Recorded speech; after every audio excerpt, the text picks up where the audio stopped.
ఆన్లైన్లో food order చేసుకునే విధానం పెరిగిపోయింది. ఇంట్లో వండుకునే ఓపిక ఉన్నవారు సైతం సరదానో ఏమో తెలియదు కానీ ఆన్లైన్లో ఫుడ్ ఆర్డర్ చేసేసుకుంటున్నారు. ఆన్లైన్ ఫుడ్ డెలివరీ సర్వీసులు ఇప్పుడు చాలా మందికి రోజువారీ జీవితంలో ముఖ్యమైన భాగంగా మారిపోయాయి. మొబైల్ ఫోన్లో కొన్ని క్లిక్స్తోనే ఇష్టమైన భోజనం ఇంటి తలుపు దగ్గరకే వస్తోంది. దీంతో చాలా సౌకర్యంగా ఉందని ఫుడ్ లవర్స్ అనుకుంటున్నారు. కానీ ఈ సౌకర్యం త్వరలోనే మరింత ఖరీదైనదిగా మారబోతోంది.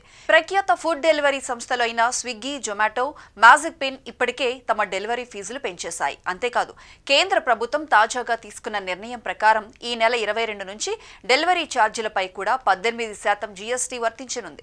దీంతో వినియోగదారులకు మరింత భారం పెరగనుందని అంటున్నారు. ప్రస్తుతం ఆన్లైన్లో ఆర్డర్ చేసిన ఆహారంపై 5% జీఎస్టీ వర్తిస్తుంది. అయితే కొత్తగా కేంద్ర ప్రభుత్వం తీసుకున్న నిర్ణయం ప్రకారం ఈ నెల 22 నుండి డెలివరీ ఛార్జీలపై కూడా 18% జీఎస్టీ వర్తిస్తుంది. అంటే ఆహారానికి మాత్రమే కాదు, ఆహారం ఇంటికి తెచ్చిపెట్టించే డెలివరీ ఛార్జీలపై కూడా వినియోగదారులు పన్ను చెల్లించాల్సి ఉంటుంది. ఈ భారం మొత్తం నేరుగా వినియోగదారులపై పడుతుంది. ఇది కాకుండా ప్రముఖ ఫుడ్ డెలివరీ సంస్థలు తమ ప్లాట్ఫామ్ ఫీజులను కూడా పెంచడం ప్రారంభించాయి. ఉదాహరణకు స్విగ్గీ కొన్ని మార్కెట్లలో ప్లాట్ఫామ్ ఫీజును 15కు పెంచింది. జొమాటో 12.50గా ఫీజు వసూలు చేస్తోంది.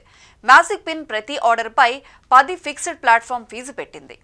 మొదట్లో వీరు కేవలం డెలివరీ ఛార్జీలే వసూలు చేసేవారు. కానీ వినియోగదారుల సంఖ్య పెరిగిన తర్వాత అదనపు లాభం కోసం ప్లాట్ఫామ్ ఫీజు అనే కొత్త విభాగాన్ని ప్రవేశపెట్టడం మొదలుపెట్టారు.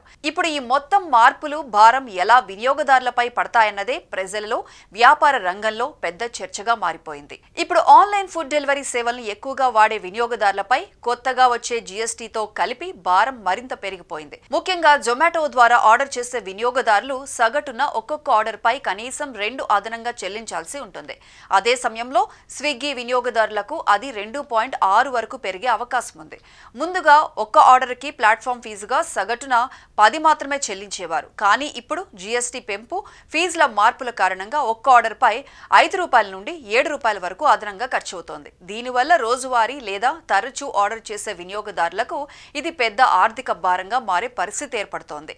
అందరూ ఈ మార్పులను గమనిస్తూ ఆన్లైన్ ఆహార డెలివరీ సేవలను ఉపయోగించేటప్పుడు ఖర్చుల విషయంలో జాగ్రత్తగా ఉండాల్సిందేనని భావిస్తున్నారు.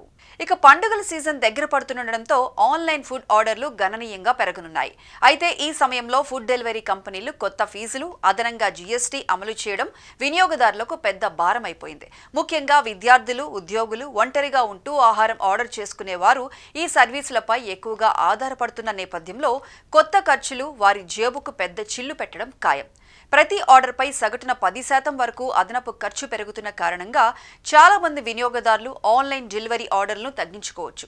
పండుగల సందడిలో ఇష్టమైన భోజనాల రుచి, సౌకర్యాన్ని ఆస్వాదించాలనుకునే వారు ఈ కొత్త ఫీజులను ఆర్థిక సమస్యగా భావించాల్సి వస్తోంది. అందుకే పండుగలు రాకముందు ఆన్లైన్ ఫుడ్ డెలివరీ సేవలను వినియోగించే ఖర్చులపై ప్రజల్లో ఆందోళన మొదలైంది.